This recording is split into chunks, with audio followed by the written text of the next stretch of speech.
Assalamualaikum warahmatullahi wabarakatuh. Selamat bertemu lagi dengan pelajaran biologi ya.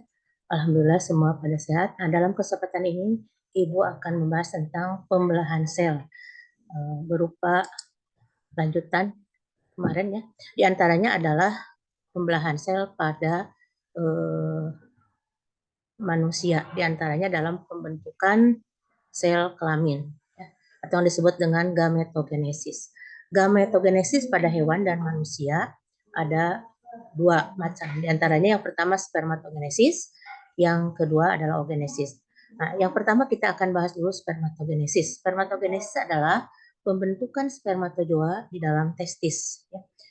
Yang tadinya awalnya sel spermatogeneum atau induk sperma yang berisi 2N membesar membentuk spermatosit primer. Ini masih 2N atau bersifat diploid, berubah menjadi spermatosit primer, mengalami pembelahan meiosis 1, menghasilkan 2 sel spermatosit sekunder yang bersifat haploid atau kandungan kromosomnya N. Selanjutnya berubah membelah lagi, kedua spermatosit sekunder membelah secara meiosis 2 menghasilkan 4 spermatid yang bersifat haploid atau N. Selanjutnya keempat spermatid ini mengalami pematangan ya, dan pertumbuhan membentuk ekor sehingga menjadi yang disebut dengan spermatozoa yang fungsional. Itu jadi menghasilkan 4. Bisa kalian lihat di sini. Dari spermatogonium ini mengalami pembelahan mitosis menjadi spermatogonium. Mengalami meiosis 1 menjadi spermatosit sekunder menghasilkan 2 spermatosit sekunder, mengalami pembelahan meiosis 2 menghasilkan 4 spermatid. 4 spermatid ini akan tumbuh berkembang menjadi 4 sperma yang fungsional. Yang kedua adalah pembelahan oogenesis atau pembentukan gamet pada hewan betina atau pada manusia. Oogenesis adalah pembentukan sel kelamin betina atau ovum di dalam ovarium. Dari induk oogonium ini akan membesar membentuk oosit primer yang bersifat diploid atau 2N.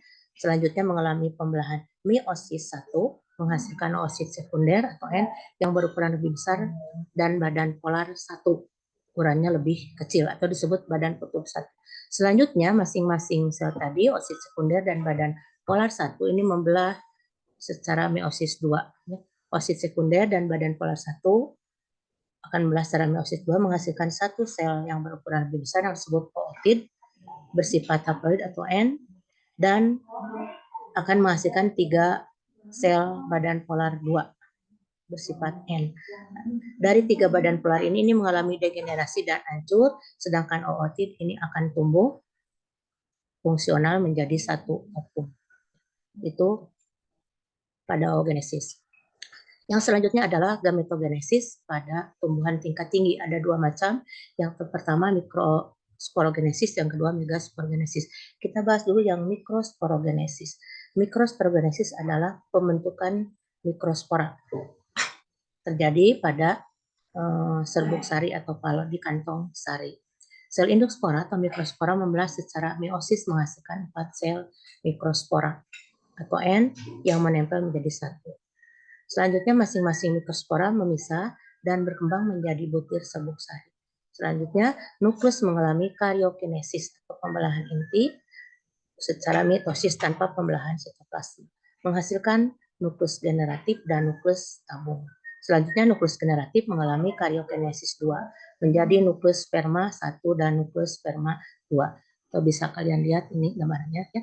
Jadi mikrospora induk akan menghasilkan 4 mikrospora yang haploid. Selanjutnya adalah pembentukan gamet pada tumbuhan betina, pada alat kelamin betina, pada tumbuhan yang mempunyai alat kelamin betina. Itu yang disebut dengan makrosporogenesis. Yang pertama-tama sel induk megaspora atau megasporosit membelah secara meiosis menghasilkan 4 megaspora bersifat N. Nah, dari 4N ini 3 mengalami degenerasi, tinggal 1. Nuklus megaspora mengalami 3 kali karyokinesis sehingga masing-masing menghasilkan seluruhnya menghasilkan 8 nukleus. Nukleus tersimpan di dalam sel kantong embrio yang memiliki bukaan atau mikrofil.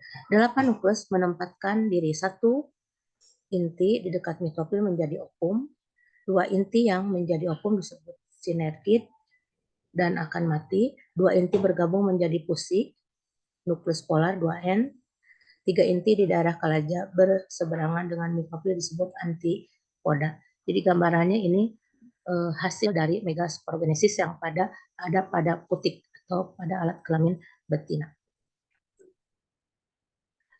Itulah tentang gametogenesis pada makhluk hidup, baik tumbuhan atau pada hewan. Mungkin pertemuan kita kali ini cukup sampai di sini. Nanti dilanjut dengan materi selanjutnya. Assalamualaikum warahmatullahi wabarakatuh.